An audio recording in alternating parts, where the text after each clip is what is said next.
Bonjour à toutes et tous. Bienvenue pour cette nouvelle conférence « Les clés pour profiter de vos vacances ». Je suis Valérie Armani, je travaille chez Roche Diabète et c'est avec beaucoup de plaisir que je vous retrouve. J'animerai cette conférence avec notre intervenante que je vous présenterai dans quelques secondes. Alors, certains d'entre vous étaient déjà connectés, je les retrouve avec plaisir. Et puis, bienvenue aussi à tous ceux qui nous rejoignent aujourd'hui pour cette première conférence. La précédente était au mois de décembre, durant l'hiver. L'objectif était de préparer les fêtes de fin d'année. Pourquoi ? Pour tout simplement qu'à table, la contrainte ne soit pas un invité supplémentaire. Vous retrouverez d'ailleurs, pour ceux que ça intéresse, cette conférence sur notre chaîne YouTube Roche Diabète Care France. Alors 6 mois ont passé, là maintenant c'est vrai que les jours sont plus longs, plus ensoleillés.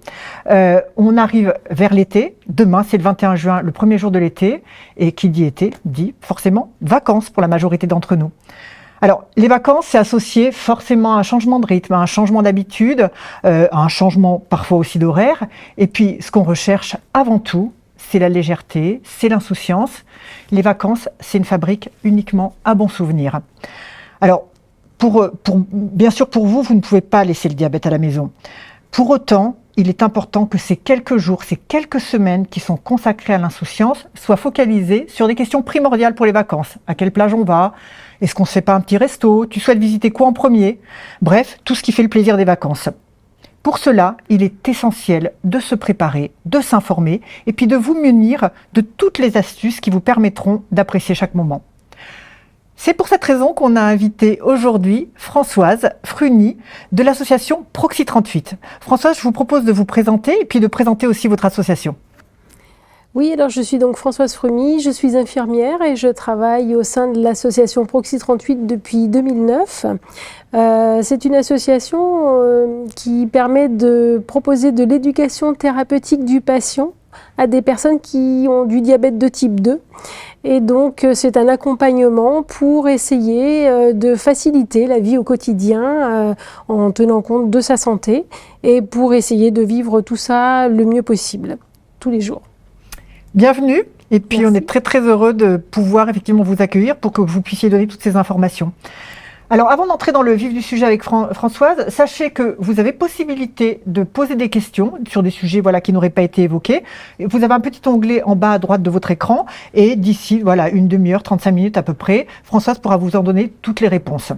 Alors, quand on parle de vacances, on dit profiter de ses vacances, eh bien ça rime avec préparer ses vacances. Oui, alors en effet, l'idée de ce travail aujourd'hui, c'est surtout de réfléchir aux trucs et astuces qui vont pouvoir permettre de bien préparer pour être encore plus tranquille pendant les vacances.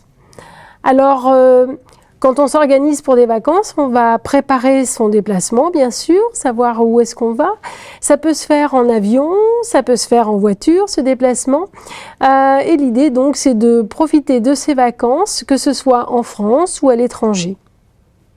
Alors, ce qu'on propose pour commencer avant même de partir en vacances et d'organiser tout ça, c'est de prévoir quelques rendez-vous spécifiques. Ça peut être avec son médecin traitant déjà, faire un petit point sur les traitements. Est-ce que j'ai des traitements qui nécessitent des précautions particulières ? Est-ce que mes ordonnances sont à jour ? Les certificats éventuellement, quand on a du matériel médical à transporter et qu'on devra prendre l'avion, ça peut être nécessaire pour éviter d'avoir des soucis à l'aéroport. Ça peut être aussi l'occasion de faire le point sur ses vaccinations, surtout si on part à l'étranger. Et puis aussi peut-être, si on part loin, de faire un point sur les décalages horaires éventuels à prendre en compte pour l'adaptation de ces premiers repas, en tout cas de ces premiers traitements à prendre.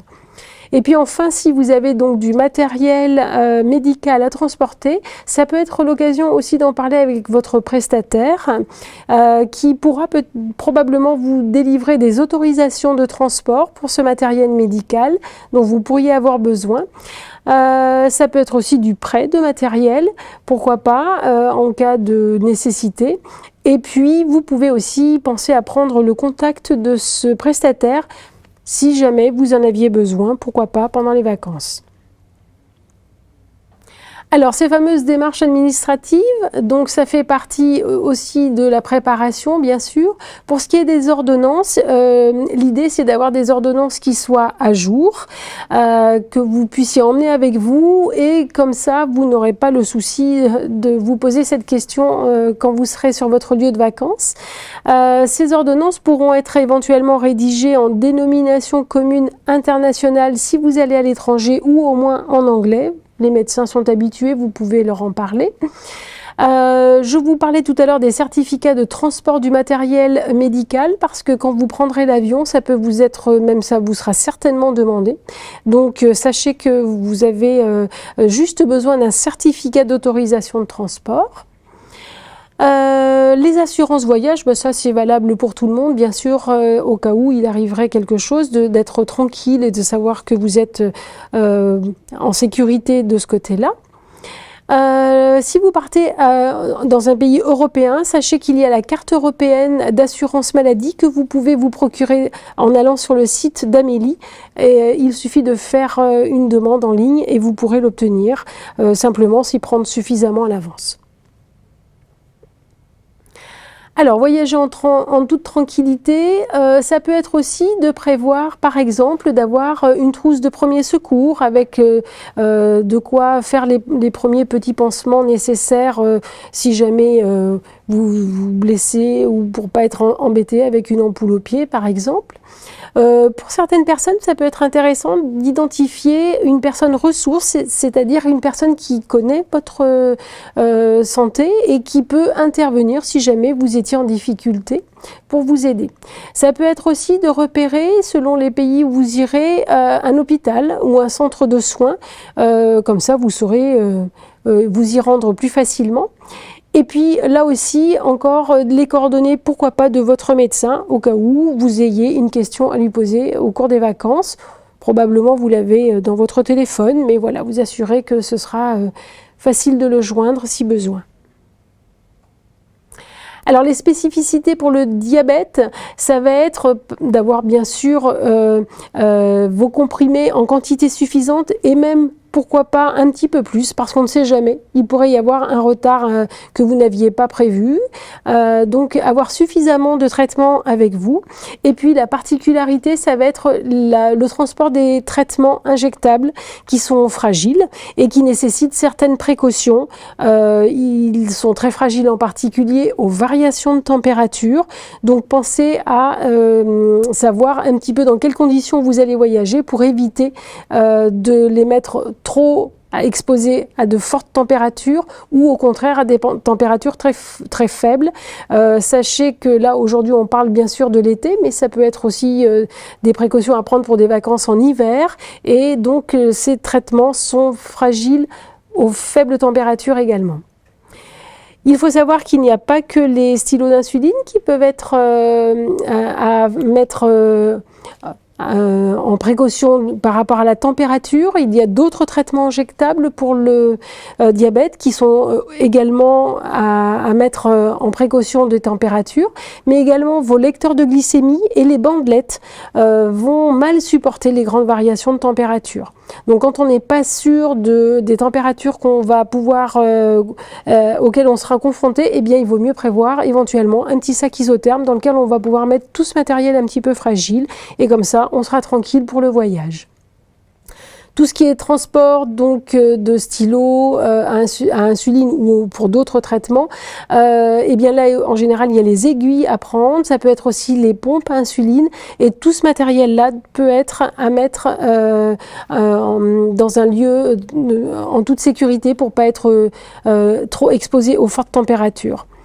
Vous pouvez également prévoir d'avoir sur vous une carte de diabétique qui indiquera votre traitement et qui pourrait aider les premiers secours à vous orienter plus judicieusement vers le bon service. S'ils savent que vous êtes diabétique, ils pourront plus vite vous faire une glycémie et mieux savoir si c'est réellement le diabète qui est en cause.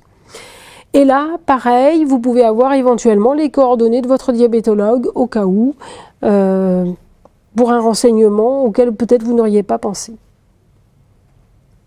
Alors, pendant le voyage, nous avons parlé donc là de la conservation et du transport des traitements. Il s'agit donc surtout des traitements injectables qui sont les plus fragiles. Les repères à connaître, on va dire que c'est un minimum de 4 degrés et un maximum de 30 degrés. Donc si voilà, vous n'êtes pas sûr de voyager entre ces deux températures, eh bien prévoyez un sac isotherme, ce sera plus prudent. Pour les fortes températures, certains sacs isothermes comportent la possibilité de mettre un petit sachet de produits glacés. Faites attention simplement que le stylo de produits injectables ne touche pas directement cette petite partie glacée parce que ça abîmerait, ce serait trop froid, ça abîmerait le produit injectable. Voilà, après, sachez que quand la température au cours de votre voyage ne dépasse pas les 30 degrés, eh bien vous pouvez tout à fait transporter votre produit injectable et que ça peut durer un mois sans problème. Votre produit devrait pouvoir être tout à fait efficace. Au pire, il serait un peu moins efficace, mais pas inefficace. Voilà. Ça, c'est pour les personnes qui ont besoin de transporter plusieurs stylos, peut-être. Voilà. Celui qui est entamé, de toute façon, on le sait, il reste à température ambiante. Mais même ceux qui ne seraient pas entamés, si vous n'avez pas d'autres moyens, eh bien, vous savez que vous pouvez les garder un mois sur vous à une température qui ne dépasserait pas les 30 degrés et qui ne serait pas inférieure non plus à 4 degrés. Donc là, Françoise, on a évoqué effectivement tous les préparatifs avant le départ. Là, on est quand même quasiment parti déjà. Ça y est, nous y sommes. Donc pour certains d'entre vous, c'est des destinations lointaines, donc c'est l'avion. Pour d'autres, c'est plutôt la voiture qui est privilégiée. Vous avez évoqué déjà un certain nombre d'informations, mais il y a quand même des précautions à prendre encore et je vous propose effectivement de pousser un petit peu plus loin. Ok. Alors en avion, les particularités. Donc les ordonnances, on en parlait tout à l'heure, je vous le redis juste, il y a la possibilité d'avoir des ordonnances en dénomination commune internationale ou en anglais de la part de votre médecin, parce que si vous allez dans un pays étranger, c'est important d'avoir bien le nom de la molécule du médicament, comme ça évite des confusions. Votre médecin pourra également vous fournir des attestations pour le transport de ces produits pour que vous puissiez les garder sur vous au cours du voyage. Alors tout dépend de la longueur du voyage, mais vous pourriez de toute façon avoir besoin de votre traitement au cours du voyage si ça dure longtemps. Et de toute façon, on a parlé de la fragilité, donc surtout ne pas laisser ces traitements injectables dans les soutes des avions, il peut y faire très froid. Donc les certificats pour pouvoir les transporter sur vous. Ensuite, le transport du matériel, ce sera plutôt avec votre prestataire que vous aurez fait le point et qu'il vous délivrera les certificats nécessaires. Ça peut être aussi pour éviter à certains matériels de passer au rayon X au moment des contrôles à la douane. Sachez que ces matériels tels que les lecteurs de glycémie, les capteurs pour les mesures continues de glucose ne doivent pas passer au rayon X, ça pourrait les endommager et donc vous pouvez tout à fait demander un certificat qui vous permet de passer avec un autre moyen de contrôle et qui dans ce cas n'endommagera pas votre matériel. Ce qui est conseillé aussi quand on voyage en avion, alors peut-être même en bateau pour certaines personnes, mais en avion en particulier, quelquefois il y a des bagages qui se perdent et donc là l'idée c'est de répartir votre traitement dans 2 bagages différents. Comme ça, vous ne seriez pas démunis et complètement sans traitement. Ça permet au moins d'attendre de trouver une pharmacie pour compléter le reste du traitement pour le reste des vacances.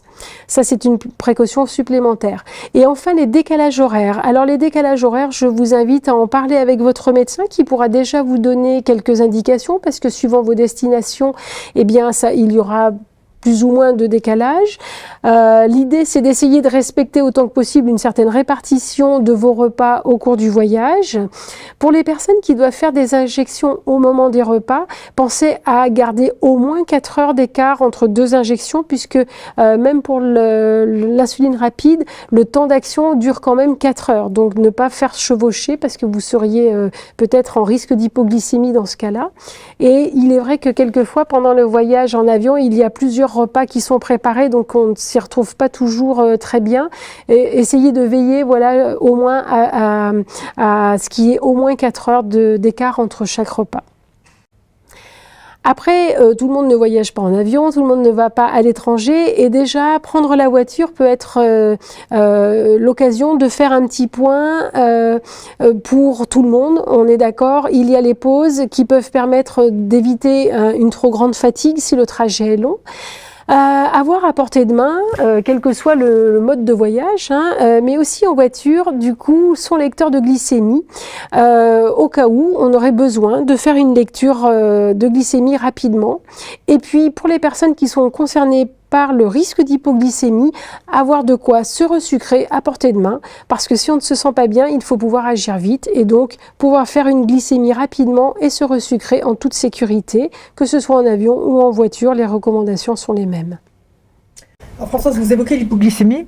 Je vous propose de vous arrêter une minute sur ce sujet, Oui. parce qu'effectivement, vous avez parlé en fait d'être concerné par l'hypoglycémie, et quel que soit le traitement, est-ce que vous êtes tous concernés? Donc là, ce qu'on va faire, c'est qu'on va vous lancer un petit sondage pour voir si effectivement vous vous sentez concerné par l'hypoglycémie. On va se laisser une petite minute, et puis on vous donnera les résultats après.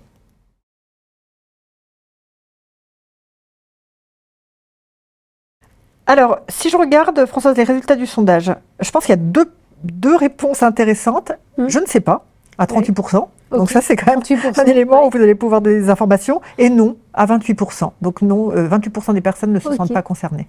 D'accord. Alors c'est intéressant, effectivement. Donc moi, ce qui m'intéresse beaucoup, c'est le « je ne sais pas ». Et c'est là que je vous propose de faire ce fameux rendez-vous avec votre médecin et de lui poser la question. Parce que peut-être que vous avez des traitements à risque d'hypoglycémie, mais que voilà, la question ne s'est pas posée jusque-là, et c'est l'occasion de prendre connaissance de ces traitements. Pour certaines personnes qui disent non, eh bien, peut-être que vous avez déjà eu l'information et vous en êtes sûr. Peut-être que d'autres pensent ne pas être concernés parce qu'ils ne prennent pas de traitement sous forme injectable, et donc l'insuline particulièrement est connue pour ce risque d'hypoglycémie pour les personnes qui sont concernées. Cependant, sachez qu'il y a aussi des comprimés qui peuvent vous mettre en situation d'hypoglycémie. Donc là, je vous invite à faire le point avec votre médecin et ou avec votre pharmacien, qui est également une personne qui peut vous donner ce genre de renseignements, parce que ces médicaments peuvent vous mettre en situation d'hypoglycémie également. Donc c'est important pour vous de le savoir, parce que là, nous allons ensuite parler de comment faire en cas d'hypoglycémie. Alors effectivement, prévenir l'hypoglycémie, c'est une chose, mais il y a des moments, même si on a tout fait pour l'anticiper, elle arrive et il va falloir la traiter. Exactement. On peut être surpris par une hypoglycémie parce que justement, pendant les vacances, eh bien, vous allez changer de rythme certainement, ne pas toujours manger selon vos habitudes, bouger plus ou moins, et ça peut être ce genre de situations qui peuvent changer. Vous aurez peut-être mangé moins que d'habitude, vous aurez peut-être bougé plus, et votre traitement, eh bien, vous avez peut-être moins bien réussi à l'adapter pour les personnes qui ont des traitements adaptés, et donc ça peut être ce genre de situations qui peuvent vous mettre en situation d'hypoglycémie. Alors les personnes qui ont vécu des hypoglycémies connaissent très bien les signes parce qu'ils sont assez désagréables, et c'est notre corps qui nous envoie ces messages pour pouvoir réagir justement et ne pas rester dans cette situation. Il va falloir adopter la bonne stratégie. Donc les signes d'alerte, et c'est notre corps qui nous envoie ces informations, ça peut être une sensation de faim. Alors peut-être vous allez être surpris parce que vous allez vous dire c'est étonnant, finalement ce n'est pas l'heure du repas, j'ai cette sensation de faim, c'est assez étonnant, et c'est une sensation qui est quand même assez importante. D'autres signes, ça peut être des sueurs. Alors vous pourriez être en situation de ne pas être spécialement à avoir si chaud que ça, et puis pourtant vous sentez que vous suez, et puis cette transpiration n'est pas normale, vous sentez qu'il y a quelque chose qui est bizarre, qui n'est pas adapté. Quelquefois, ce qui est évoqué, ce sont des tremblements, des personnes qui sentent leurs jambes qui flageolent tout d'un coup et qui se demandent ce qui se passe. C'est assez interpellant. Ça peut être aussi des palpitations, le cœur qui s'emballe un petit peu. Pour certaines personnes, ça va être des étourdissements ou des troubles de la vue. Ils n'arrivent pas bien à ajuster leur vue. D'autres personnes vont être un petit peu nerveuses ou vont avoir du mal à se concentrer. D'autres personnes auront des maux de tête ou alors là, c'est la personne qui est en face qui les trouve un petit peu balichonnes. Alors, Ces signes peuvent, en général, et on ne les a pas tous quand même, mais voilà, ça va dépendre des personnes. Et donc, le signe extrême de l'hypoglycémie, ça pourrait être même d'aller jusqu'à la perte de connaissance. Alors, bien sûr que tous les signes que j'ai cités avant sont des alertes pour ne pas en arriver là. Et puis surtout, mieux on les connaît, mieux on les identifie et plus vite on pourra agir pour ne pas en arriver à la perte de connaissance, bien sûr, puisque c'est l'objectif premier de ces explications qu'on vous donne aujourd'hui.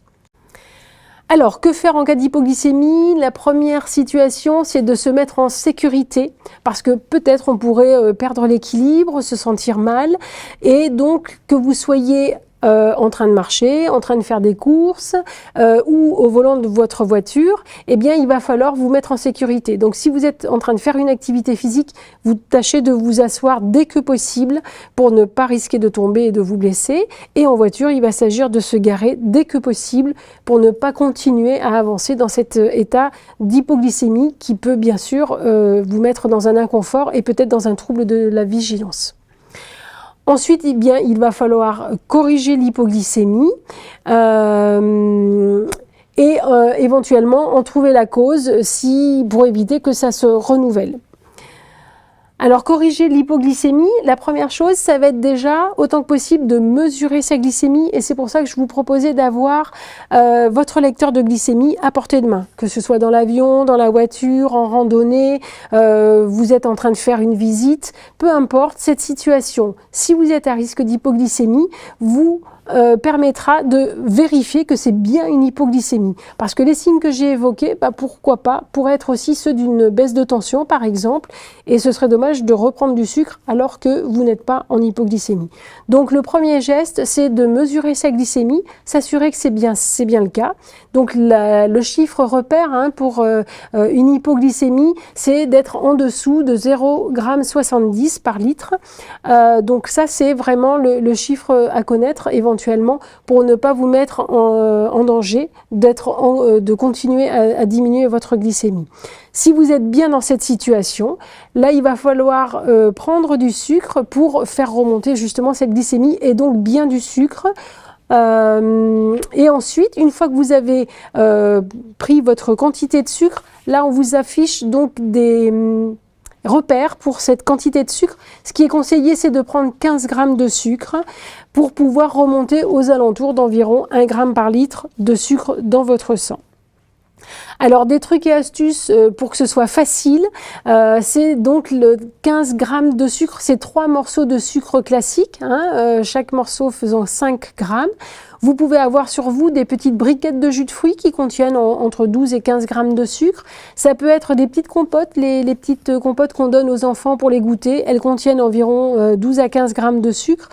Ça peut être des petits berlingots de lait sucré concentré qui contiennent à peu près cette quantité-là. Ce sont des produits qui sont faciles à transporter, qu'on peut avoir facilement dans un sac à dos, dans un sac à main, dans une sacoche, dans un bagage sur soi en voyage, et qui vont vous permettre de vous resucrer au moins une première fois.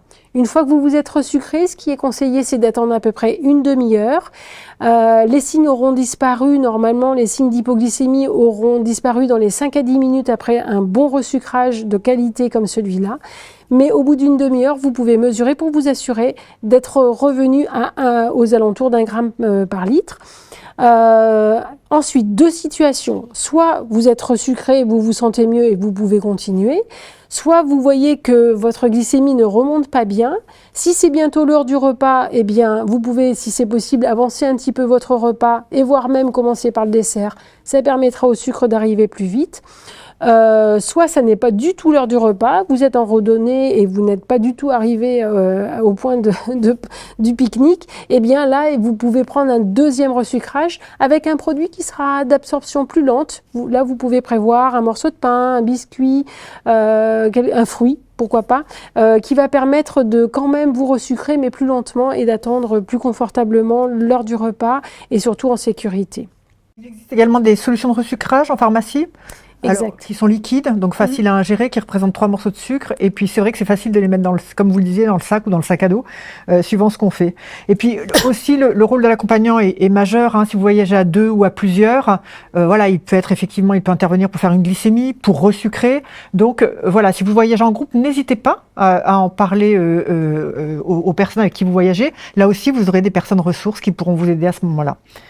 Donc c'est vrai que quand on est sur place, là l'objectif c'est à nouveau de pouvoir, comme on l'a évoqué, changer son rythme. Changer son rythme, mais pas seulement, ça va être aussi changer son alimentation, suivant où on est, changer ses horaires, et puis il peut y avoir aussi un impact sur l'activité, et ce changement peut aussi être au niveau de la manière dont on bouge. Mais de toute façon, il faut vraiment en profiter, c'est là où on commence à se faire des souvenirs. Oui, alors effectivement, là, ça va être surtout des petits trucs et astuces pour pouvoir continuer à se faire plaisir, même quand on est en vacances et surtout quand on est en vacances. Simplement, l'idée, c'est de ne pas trop cumuler, on va dire, des apports importants de sucre au cours de la journée. Alors, ce qui peut être proposé, c'est que si vous savez que vous aimez bien les glaces, par exemple, que vous avez envie d'en manger une dans l'après-midi, eh bien choisir peut-être au repas de ne pas manger de dessert, de s'arrêter avant et de savoir que vous vous réservez un petit plaisir pour l'après-midi. Comme ça, vous restez sur un repas finalement qui sera plutôt équilibré.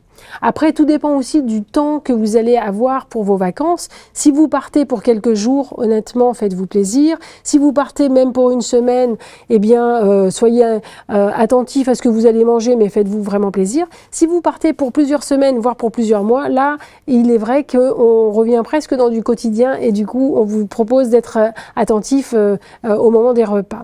Alors, l'alimentation, ça peut être aussi des restaurants. Quand on part en vacances, on peut aller un peu plus souvent au restaurant. Là, encore une fois, si c'est un restaurant dans la semaine, ma foi, faites-vous plaisir et puis ce sera pas bien grave si la glycémie est un peu haute après. Si par contre vous êtes amené à manger au restaurant, peut-être midi et soir parce que c'est l'organisation de vos vacances, là effectivement, essayez de veiller autant que possible à un équilibre tout à fait possible, même au restaurant, et à varier bien sûr les plaisirs. Après, ce qui peut être un petit peu plus répété au moment des vacances, ça va être aussi les apéritifs. Alors les apéritifs, la consommation d'alcool, là encore, les trucs et astuces, c'est que si vous choisissez un cocktail, regardez, c'est souvent assez sucré parce qu'il peut y avoir des jus de fruits qui sont ajoutés.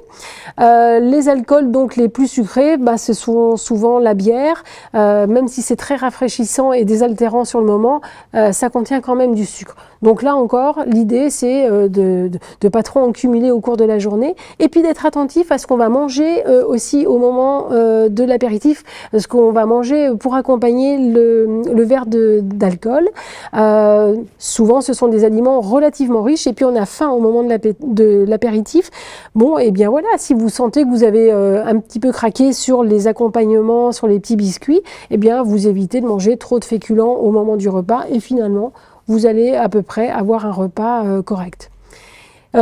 Trucs et astuces également, les alcools qui vont apporter le moins de calories, on va rester sur les vins et le champagne éventuellement. Ensuite, ce qui se fait pas mal pendant les vacances, ça peut être les pique-niques. Alors les pique-niques, ça peut être des sandwichs. Donc dans ce cas, on va essayer de faire attention aux quantités de pain. Et puis surtout, les trucs et astuces pour pouvoir se faire plaisir, ça va être peut-être d'apporter des légumes sous forme de petits bâtonnets de carottes, des petites tomates cerises qui sont faciles à transporter, des tranches de concombre. Enfin voilà, vous pouvez agrémenter vos pique-niques de petits légumes comme ça qui vont permettre d'apporter des fibres et du coup de ralentir un petit peu la digestion. Pour les pique-niques, oui, ça peut être ça. Ensuite, on a les barbecues qu'on apprécie particulièrement en été. Alors les produits les plus gras, ça va être tout ce qui va être charcuterie, les saucisses, les merguez, et puis les accompagnements, les sauces, les frites, les chips, le pain peut-être qu'on va manger avec. Donc là aussi, trucs et astuces pour les barbecues, vous pouvez privilégier du poisson qui est très bon grillé, le poulet qui est un petit peu moins gras, et puis pourquoi pas des légumes grillés qui sont délicieux et qui vont permettre comme ça de caler quand même l'estomac sans manger des grandes quantités de féculents. Je crois qu'on a fait le tour pour les petits trucs et astuces. Ensuite, ce qui peut changer aussi pendant les vacances, c'est l'activité physique. Alors pour certaines personnes, il y aura moins d'activité physique. Donc du coup, peut-être manger en quantité différente par rapport à vos habitudes. Et pour d'autres personnes, ça va beaucoup augmenter. Donc là aussi, soyez vigilants à adapter vos repas en fonction de votre activité physique.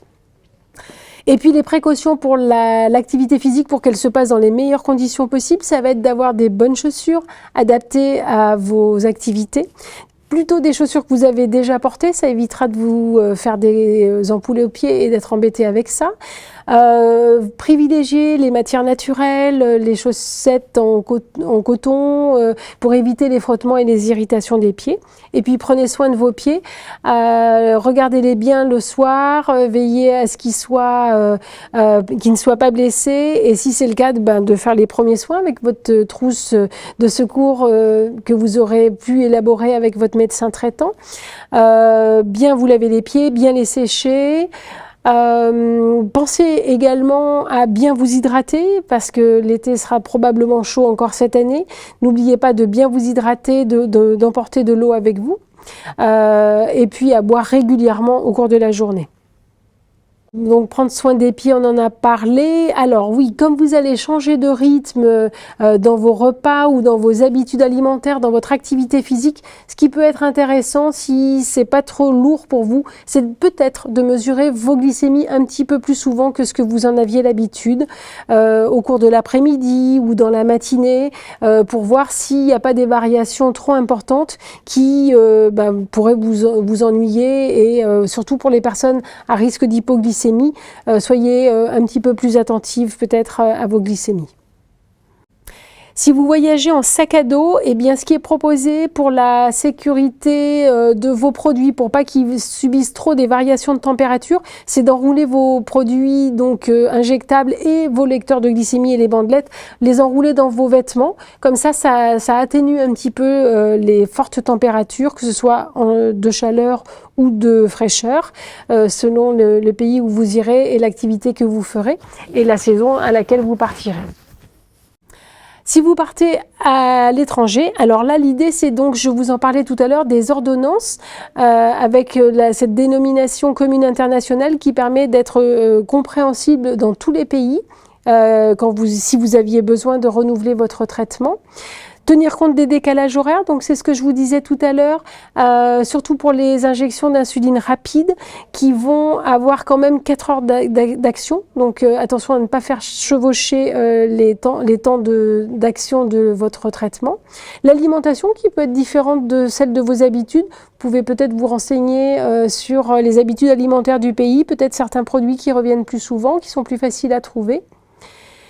Et puis donc quelques phrases à connaître en anglais ou peut-être aussi des applications sur votre téléphone qui vous permettent de traduire facilement des questions que vous auriez à poser ou de mieux comprendre peut-être le menu qu'on vous propose.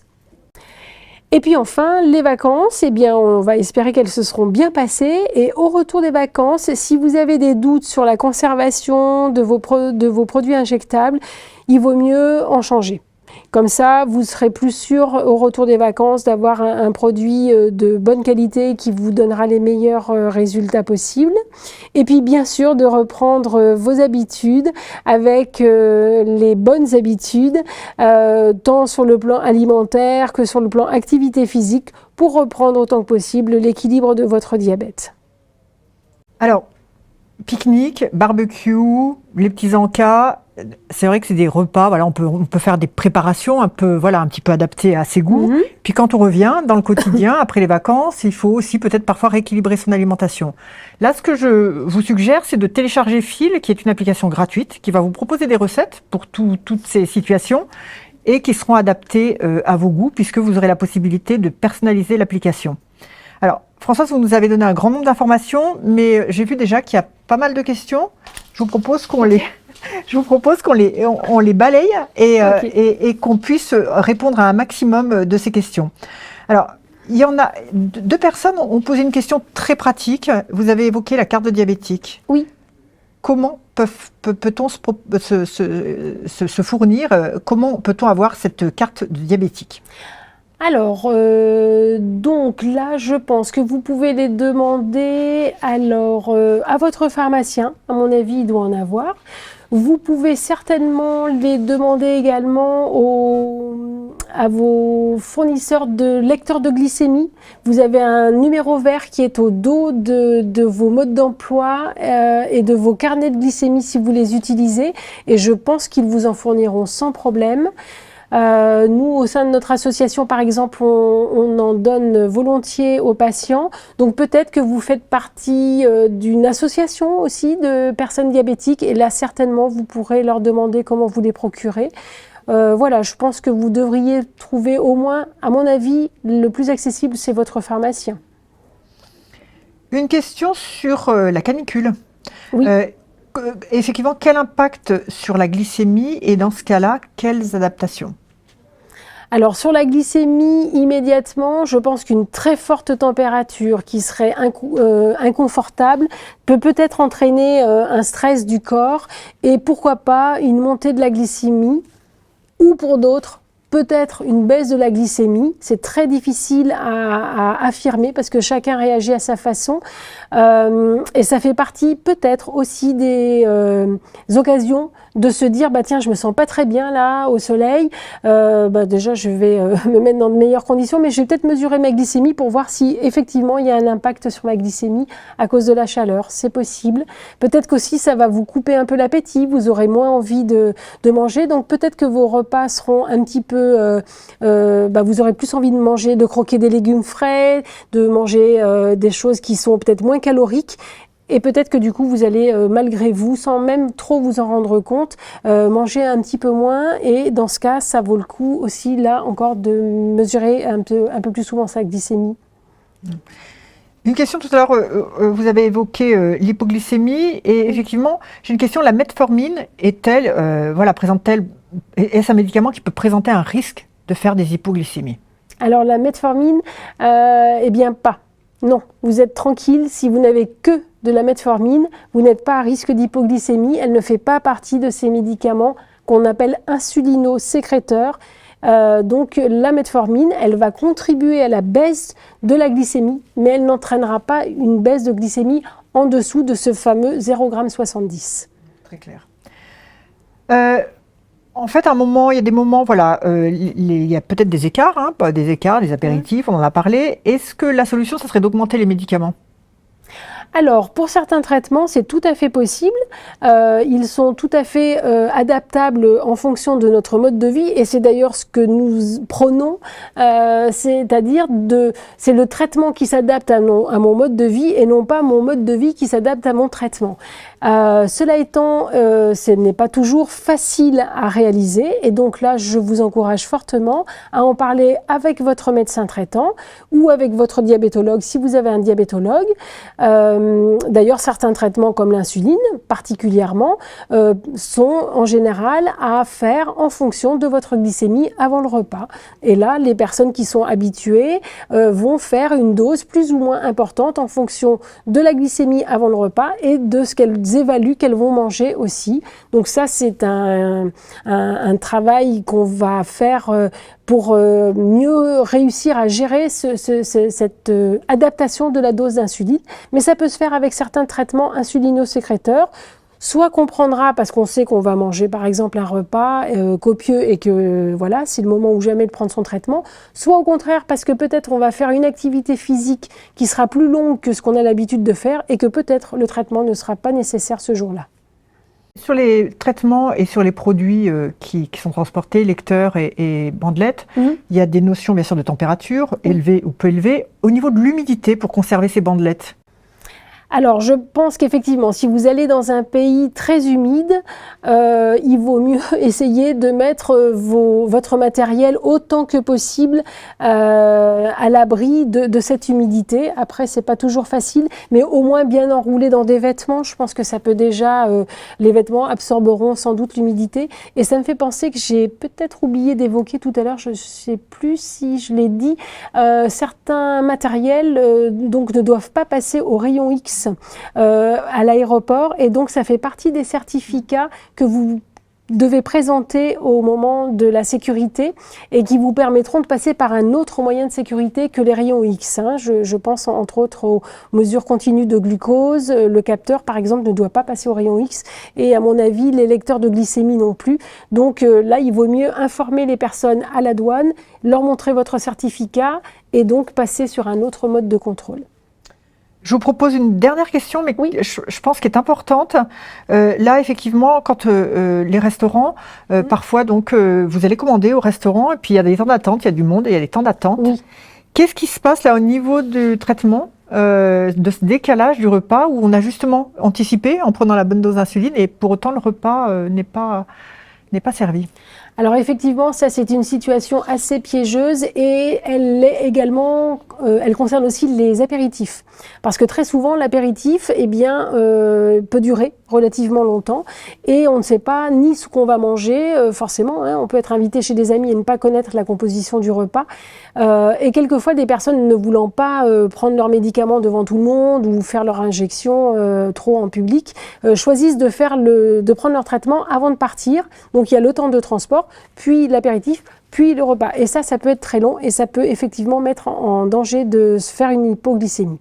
Donc, quand on n'est vraiment pas sûr, moi, je pense que là, le truc et astuce, c'est plutôt de laisser commencer le repas, quitte à sortir de table à un moment donné et aller prendre son repas, son médicament, plutôt une fois qu'on sait à peu près ce qu'on va manger. Et tant pis, ce sera un petit peu retardé pour cette fois-ci, puisqu'il est plutôt recommandé de prendre son traitement en début de repas.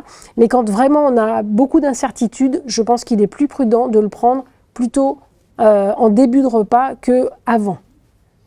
Merci beaucoup pour l'ensemble de ces informations. Vous avez certainement d'autres questions, des renseignements que vous souhaitez retrouver. Donc là, vous avez un certain nombre de sites qui vous permettront de retrouver ces informations. On va bien sûr vous envoyer tout ça. On va également vous faire parvenir la checklist, histoire de bien cocher que tout est fait, que vous n'avez rien oublié. Les phrases aussi en anglais. On a choisi quelques phrases qui permettront de vous dépanner avec de l'anglais. Et puis aussi, ce qu'on va vous envoyer, c'est un questionnaire de satisfaction. Ça, c'est vraiment important. Vraiment, ça serait vraiment bien que vous puissiez le remplir, parce que vous avez vu que là, ça fait 2 rendez-vous qu'on se donne chez Roche. On a la conviction, que le diabète, ça ne s'arrête pas à la mesure de la glycémie. Ça va au-delà, ça va dans votre quotidien. C'est pour ça qu'on souhaite vous offrir vraiment tout le support, qu'on a des intervenants qui viennent vraiment enrichir ce qu'on peut vous apporter. Pour être plus juste dans le support qu'on vous donne, c'est important qu'on s'ajuste aussi avec vos commentaires et vos retours. Donc, je compte sur vous pour nous retourner ces questionnaires pour qu'on puisse s'améliorer.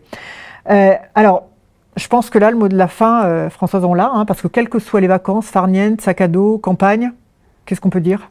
Passez de bonnes vacances et profitez-en bien. Exactement. Et puis, j'espère qu'on se retrouvera bientôt.